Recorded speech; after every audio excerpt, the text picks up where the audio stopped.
मान लीजिए एक व्यक्ति है जिसे अपने घर में कुछ कंस्ट्रक्शन कराना है, रिकंस्ट्रक्शन कराना है, रिपेयरिंग जॉब कराना है, सिंपल सा। और वो एक मजदूर को ढूंढ रहा है, ठीक है।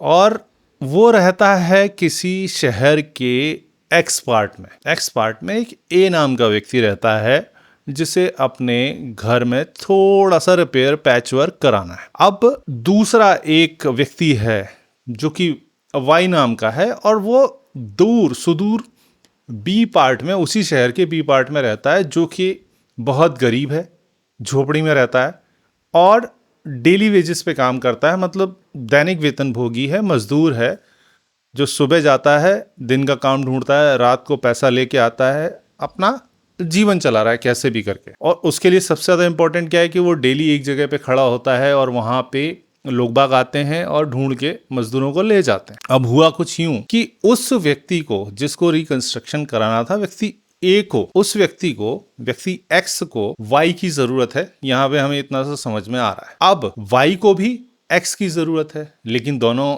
एक पार्ट ए में रहता है, एक बी में रहता है, दोनों एक दूसरे को जानते तक नहीं है, बहुत दूर दूर रहते हैं। अब व्यक्ति एक्स जो है ना, उसको मजदूर नहीं मिल रहा। वो बेचारा 2-4 दिन से ढूंढ रहा है, उसे एक भी मजदूर नहीं मिल रहा जो उसका छोटा सा काम कर दे। और दूसरी तरफ वाई को मजदूरी नहीं मिल रही, वो जगह जगह भटक रहा है कि उसको काम मिल जाए। अब एक्स जो होता है वो एक दूसरे काम के लिए, उसको लगता है कि यार मैं ईंट बजरी और सीमेंट वगैरह थोड़ा सा ले आऊँ, सरिया वरिया, जो मेरे काम में आएगा। मजदूर तो मिल नहीं रहा, जब मजदूर मिलेगा तब ये काम करवा लूंगा, नहीं तो भैया मैं अपने हाथों से ही लगता हूँ, इतने दिन हो गए जब से कोई मिल ही नहीं रहा, क्या किया जाए। तो देखता है कि भाई वो जो जिस दुकान के पास जाता है वो दुकान बंद हुई है। कोई उसे बताता है कि भैया फलां दुकान पे जाओ तो आपको मिल जाएगा, थोड़ी दूर है, 20-30 किलोमीटर आपको गाड़ी चला के जानी पड़ेगी, लेकिन वहां जाओगे तो सस्ता सामान, अच्छा सामान मिल जाएगा। पहली बार बेचारा वो इतनी दूर सामान लेने के लिए जाता है। वहीं जो वाई है उसके लग जाती है पैर में चोट, लेकिन रोजी रोटी उसे कमानी है, तो वो उस जगह तो नहीं पहुंच पाता जहां मजदूर खड़े होते हैं। बेचारा अपने घर के आसपास ही चीजों को तलाश करता रहता है। अब जो वाई है उसके पास ही वो दुकान है जहां से एक्स को सामान लेना है।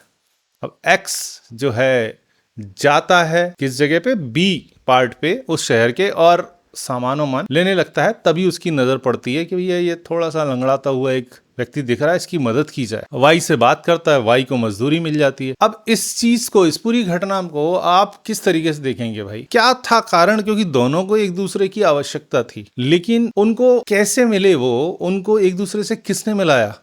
अब जिस चीज को हम डिफाइन नहीं कर पाते ना, अब इस फिनोमिना को आप डिफाइन नहीं कर पाएंगे कि बाई चांस हो गया उधर, कोइंसिडेंट है, बहुत सारे शब्दों से आप बता सकते हो कि भैया ये इस वजह से ये हो गया, अनायास ही हो गया, अब कुछ तुक्का लग गया, ये है वो है फलाने ढिमके। लेकिन यार बॉस, इसी चीज को बोलते हैं भाग्य, कि जो दो ऐसे लोगों को मिला देती है जिससे दोनों का काम बन जाता है, इसी चीज को डिफाइन करता है भाग्य। मैं नहीं कहता कि कर्म की महत्ता नहीं है, कर्म प्रधान जग करि राखा, तुलसी बाबा लिख के गए रामचरितमानस में। वो बात अलग है कि तुलसी बाबा उसी रामचरितमानस में लिखे गए हैं, होई सोई राम रचि राखा। तो जब भाई लिखा हुआ है तो वही होना है, तो फिर कर्म की प्रधानता कहाँ चली गई?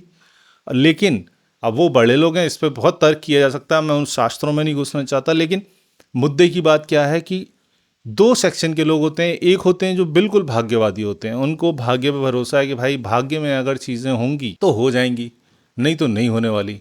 एक होते हैं कि भैया भाग्य जैसी कोई चीज़ नहीं होती, भाग्य बुलशिट है, काम करता है केवल कर्म, मेहनत करो, कर्म से ही सब चीज़ें प्राप्त हो सकती हैं। बिना काम किए तो आपके मुंह में आपका निवाला भी नहीं जाएगा, पेट भी नहीं भरेगा। मुंह खोल के बैठे रहोगे, भाई कोई मुंह में डाल देगा तो अपने आप आ जाएगा क्या खाना आपके मुंह के अंदर, आपका पेट भर जाएगा। वो बात भी सही लगती है। तो हमें करना क्या चाहिए? हम भाग्य में बिलीव करें कि नहीं करें, देखिए ये आपका अपना निर्णय है। मैं अपनी व्यक्तिगत जो मेरे अनुभव हैं वो आपके साथ साझा कर सकता हूँ कि इन दोनों का बैलेंस करना और अपने बिलीफ सिस्टम में रखना बहुत ज़रूरी है। ना तो अकेले कर्म से चीज़ें चलती हैं, ना अकेले भाग्य से चलती हैं, ये एक दूसरे के साथ ही काम करते हैं। कर्म नहीं करेंगे तो आपका भाग्य भी नहीं चमकेगा, और भाग्य में बिलीव नहीं करेंगे और उससे संबंधित चीजें नहीं करेंगे तो आपका कर्म करने की आपको प्रेरणा भी नहीं मिलने वाली। दोनों ही चीजें एक दूसरे के साथ एकदम जुड़ी हुई हैं, दोनों से अलग नहीं है, दोनों कोई अलग अलग प्लानेट की चीजें नहीं है। लगभग आधा जीवन जीने के बाद मैं इस निष्कर्ष पे पहुंचा हूं कि भाग्य कोई बकवास चीज नहीं है, कोरी थ्योरी नहीं है। भाग्य एक बहुत महत्वपूर्ण चीज है जिसके ऊपर बहुत सारी चीजें निर्भर करती हैं। अगर भाग्य अगर आपके साथ नहीं दे रहा है, लक फैक्टर आपका साथ नहीं दे रहा है, तो आप लाख माथा फोड़ फोड़ के मेहनत कर कर के मर जाओगे, आपको रिजल्ट नहीं मिलेंगे। अब मुद्दे की बात यह है कि भैया अब मैं अगर मान लेता हूं कि मैं तो अनलकी हूं, तो फिर क्या करूं? और ऐसे अगर भाग्य तो ऐसी कोई चीज़ है नहीं जिसको मैं पढ़ लिख के पैदा कर लूं या मेहनत करके पैदा कर लूं। वो तो एक परमात्मा का आशीर्वाद है या कोई ऐसी चीज़ है जो या तो either you are having it और यू डोंट। सो भाई इसके लिए मैं क्या करूं? इसके लिए आपको बहुत सारे प्रयास करने होंगे। मैंने देखा है कि होती हैं चीजें, होती हैं, लेकिन आप उसके लिए भी आपको कर्म करने पड़ेंगे। अपने भाग्य को बलवान करने के लिए या एक सर्टेन लेवल तक रखने के लिए भी आपको कर्म करने होंगे। बिना कर्म किए तो वो जो अच्छे से अच्छा भाग्य लेके आप पैदा हुए हो या बुरे से बुरा भाग्य लेके आप इस जीवन को जी रहे हो, उसके पश्चात भी अगर आपने सही दिशा में, सही मार्ग में, सही मानसिकता के साथ बिना चीज़ों को कोसे, उनको गाली दिए, अपने जीवन में जुड़े हुए लोगों को और आपको जो भी मिला है इस जीवन में, उनको फर्स्ट ऑफ ऑल तो उनको गाली देना बंद करो। अपनी रिस्पॉन्सिबिलिटीज़ लेना चालू कीजिए कि हाँ भाई ये अगर गलत हुआ है तो मेरी वजह से हुआ है, अगर ये सही हुआ है तो मेरे परमात्मा की वजह से हुआ है।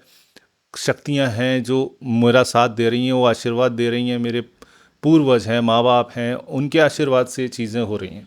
बहुत ही सिंपल मेथड है। ये जब आप करेंगे आपके अंदर विनम्रता आएगी तो आएगी ही, उसके साथ साथ आपका भाग्य भी चमकेगा। और बहुत सारी चीज़ें हैं जिनको मैं वीडियो टू वीडियो बताता रहूँगा। और मेरा वैसे तो विचार था कि मैं एक सरल ज्योतिष या सामान्य ज्योतिष जो है एस्ट्रोलॉजी, उसके ऊपर एक चैनल पर बनाऊं या उस पर बातें करूं, लेकिन इस चैनल पे उस विषय को मैं डिस्कस नहीं करना चाहता। अगर देखिए समय मिला, समय का थोड़ा सा अभाव है, समय मिला और आप लोगों ने साथ दिया तो शायद वो भी चालू करूंगा। मेरा भी केवल एज अ लर्नर मैं चीज़ों को सीखता हूं और उन्हीं चीज़ों को अपने अनुभव के साथ सरल भाषा में आप तक पहुंचाने का प्रयास करता रहता हूं। तो क्रक्स ये है कि आपको भाग्य को चमकाने के लिए कर्म करने की ज़रूरत है, अच्छे कर्म, सत्कर्म करने की ज़रूरत है, और कर्म करने के लिए आपको भाग्य का सहारे की ज़रूरत है। तो ये दोनों चीज़ें एक दूसरे के साथ समाहित हैं। एक को भी अगर आप कंसंट्रेट करेंगे तो दूसरा अपने आप आपका बेहतर होता चला जाएगा। चूंकि भाग्य के बारे में हमको मालूम नहीं है तो उस पर हम ज़्यादा काम कर नहीं सकते, तो कर्म पे काम कीजिए। इस एग्जाम्पल में भी मैंने यही बताया कि भाई उस व्यक्ति को अगर लगता, जो मजदूर था उसको लगता है कि भाई यार मेरे तो पैर में चोट लगी है, मैं भी घर पे बैठता हूँ यार, क्या ज़रूरत है, अब मैं क्या, मेरे को मिलना होगा तो यहीं पे आके घर से उठा के मेरे को कोई काम पे ले जाएगा। उसने उतनी मेहनत तो की ना भाई, उतनी परेशानी में वो बाहर निकला जिसकी वजह से उसे रोजी रोटी मिली। और वहीं दूसरे व्यक्ति ने भी मेहनत की, वो इतनी दूर गया, उसने भी हार नहीं मानी कि मुझे मजदूर नहीं मिल रहा तो क्या करूं, लेकिन वो घर से इतनी दूर गया सामान लेने के लिए, तो उसको दोनों काम उसके पूरे हो गए। तो भाई आप कर्म करेंगे नहीं तो आपका भाग्य भी नहीं चेतेगा। कर्म करते जाइए, मेहनत कीजिए, जितनी हो सके, जितनी आप में क्षमता है उससे सवाया कीजिए। आई मीन टू से 1.25 टाइम्स कीजिए। लास्ट सांस जहां उखड़ने लगे ना वहां तक कीजिए कि भैया अब मुझे ये प्राप्त करना ही करना है। उस शिद्दत से लग जाइए चीज़ों को। कैसे नहीं मिलेंगी आपको चीज़ें? आपको सारी चीज़ें ज़रूर मिलेंगी। सफलता आपके पास होगी और आप उसको एंजॉय करेंगे, बशर्ते कर्म करें, आगे बढ़ें।